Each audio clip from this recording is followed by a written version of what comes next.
All right, Panthers fans, get excited because joining me right now is ESPN NFL analyst Mina Kimes. Mina, thank you so much for taking the time to talk with us.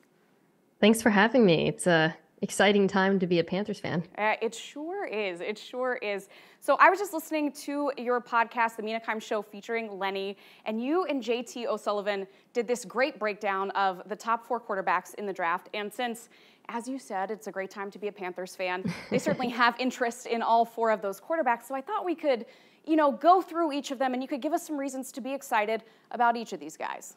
I love it. Yeah, and I do think there are reasons to be excited about them. And I think from the outside perspective, it's an extremely exciting draft because nobody seems to know what Carolina is going to do at pick 1. This is not one of those drafts where it's an obvious choice and everybody's known for weeks. This feels like one that's going down to the wire, which makes it all the more entertaining from the outside. Absolutely. And in that vein, just in case anyone watching wants to question what order we're going to go in, I'm going to go in the order that Mina went in on her podcast. It doesn't mean anything. Yes. It's also reverse alphabetical order by last name. So look, we could have done shortest to tallest. We could have done alphabetical order. We're going to go with Mina's order here.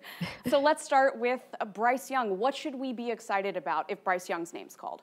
Yeah, we're going shortest and then we're bouncing around a little bit. Definitely starting with shortest.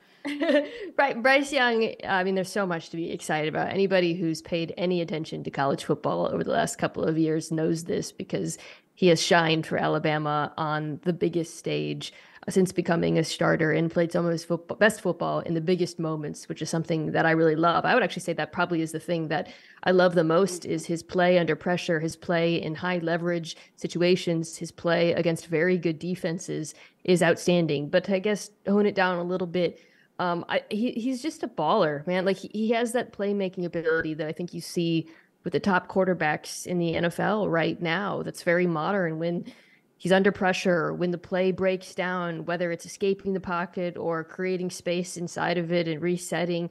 He is so good at operating outside of structure. And then you couple that with the fact that he's extremely accurate and intelligent in structure, and you see why so many people are excited about him. Yeah, I completely agree. And one thing that I love that you talked about, and JT as well, is like he's been doing this for so long on such a big stage, and he makes it look so easy when things get chaotic, as you just said, that it's almost like you kind of forget to give him the credit because he's just out here making it look easy every game and every big moment, which is so cool.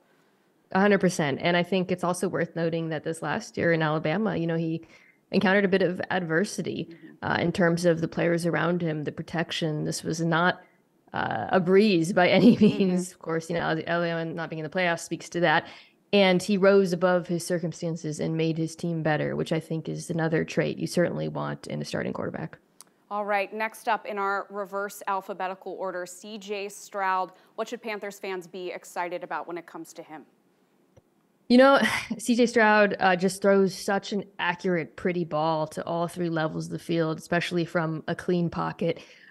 He played with some pretty outstanding wide receivers at Ohio State. You're going to hear about that a lot. But he also made them look better, honestly, with his ball placement, setting them up to get yards after catch, throwing away from traffic, keeping them from getting hurt. He is like a maestro at that stuff. And I think that's probably his strongest characteristic as a quarterback is, if he's well protected, he's going to dice up defenses. And that's certainly what he did at Ohio State. Yeah, to be able to make those receivers look even better than they are is just, it's just insane. All right, let's talk about Anthony Richardson. And I know a lot of things get you excited about Anthony Richardson. Anthony Richardson's highs are the highest of any quarterback in this class, in my opinion. Whether it's some of the gorgeous deep throws he made on the run or just the impossible to understand escapability he shows sometimes. JT and I talked about this on my podcast, how I love that he rarely gets sacked, part because of his athleticism, his size, but also he has a really strong pocket presence that I think is one of the key facets of his game.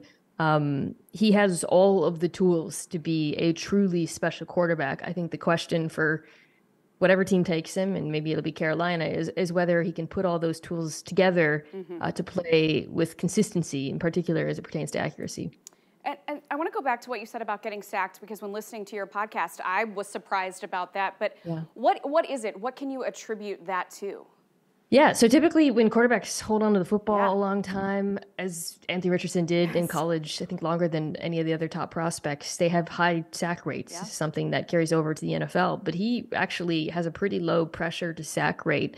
And to me, a lot of that has to do with his elusiveness inside the pocket. He can also get out of trouble, obviously, but there are so many moments, and we talked a little bit about the Tennessee game in particular. There were some outstanding moments and examples of this where he just makes like two or three guys miss, pardon me, and you don't really understand how, but it is that combination of size, elusiveness, the strength, and then also the fact that he just really seems to have a strong awareness level, which is very attractive. Yeah, he's like a human cheat code. I know everyone said that, but it is so intriguing to watch him play. All right, finally on our list, let's talk about Will Levis. So questions about him, especially lately, but plenty of reasons to get fired up if he happens to be the one that the Panthers call his name. Yeah, I mean, Will Levis has a cannon. He has an extremely strong arm. He can drive it deep, and when it looks good, it looks really good. And I think when you're evaluating him as a prospect, you have to go back a year to when his surroundings at Kentucky were better, for a multitude of reasons, to really see how well he played in that situation. He faced a ton of adversity this last year, both in terms of, the players he was with, scheme and all that, but also injuries. And then I think is the other thing that I like about him, and we talked about this on my pod a lot, his toughness, not just playing through those injuries, but the toughness he displays on the field. He will hang in there and make very difficult throws with pressure bearing down on him. And I think that's something that'll serve him well at the next level.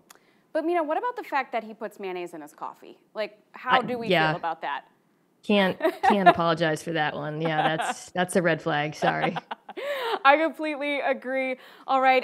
If you want to hear more about all of these quarterbacks, please go listen to the Mina Kimes Show featuring Lenny. It is such a great podcast. Mina, thank you so much for the time. We really appreciate it. Thanks for having me. Can't wait to see what y'all do.